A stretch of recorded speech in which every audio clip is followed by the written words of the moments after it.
هي بتشتغل هيخليها تشتغل ولا لا تكمل؟ لو هي عايزة تشتغل بعد الجواز هيوافق ولا لا؟ ودي نقطة مهمة جدا لأن بيحصل عليها مشاكل كتير. بالضبط، الوظيفة وبالذات وظيفة المرأة هذه نقطة جدا مهمة. امم. أنت ذكرتي دي النقطة الثالثة. النقطة الرابعة عندنا المال. المال حنصرفه كيف؟ إذا هي زوجة بتشتغل، هل راتبها لها ولا حيقول لها لا أنت حتساعدين؟ هو طبعا فترة اه. الخطوبة مش حيقول. اه. للأسف يعني. اه.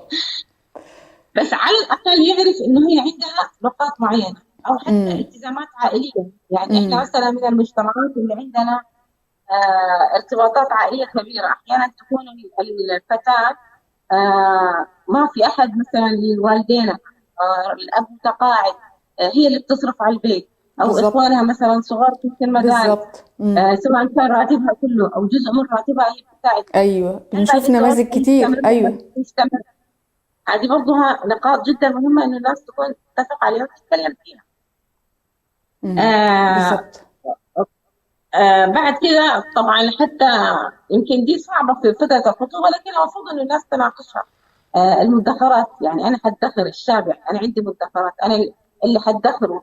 هل إحنا حنعمل نأمن في مستقبلنا امم. وبنفكر مثلا نحن نشتري بيت، حنفتح مشاريع استثمارية، ولا لا انا من النوع اللي انا بحب اسافر، واحنا لسه في مثلا 5 سنين الاولى من الزواج هنقضيها سفريات، بعد كده ممكن نبدا ندخر. دي الاشياء امم. الناس تتفق عليها، عشان بعد كده بتحصل فيها مشاكل، خصوصا لو انه يعني الزوجه موظفه. خصوصا آه لو الزوجة ايه؟ الزوجه موظفه، يعني هي موظفه موظفة. وعندها راتبها. ايوه. ايوه. آه آه ده لازم يكون بالاتفاق الانجاب. الأول، لأن في بعض الرجال، وأنا شفت ده في نماذج كتير موجودة، إنه أصلا بيتجوز الموظفة، يعني مش بيدور على أي حاجة غير إن هي موظفة بيكون عندها راتب. طب ليه يا ابن الحلال؟ لا أنا عايزة عشان تساعدني. طب أنت هي مناسباك؟ طب هي كويسة؟ انتوا يعني في تكافؤ اجتماعي؟ ما بيفكرش في أي حاجة غير الراتب بتاعها، وداخل مسيستم نفسه ومركز على المرتب. وعشان كده يعني شوفي اللي هو المال وطريقة صرفه، والموظفة وعملها الزوجة، يعني إذا كانت موظفة أو عملها أو العائد المالي تبعها، هذه نقاط يعني نتكلم عليها بوضوح. مم. يعني الناس لازم تصل لمرحلة من الوعي إن المواضيع دي تكون واضحة من البداية، بحيث إنه ما يرجع بعد. حتى لو فكر يرجع، لا، أنت عليك وعد أو ميثاق إنه إحنا متفقين في نقاط معينة. اه. اه. فعلى الأقل نكون داخلين يعني بوضوح. مم. هذه نقاط مهمة. من تمام. النقاط برضو احنا مثلا سمينا 4. الخامسة اللي هو الإنجاب. يعني احنا الحمد ايوه. لله في مجتمعاتنا مم. ربما دي مش مشكلة كثير، لكن برضو من النقاط اللي المفروض الناس تركز عليها.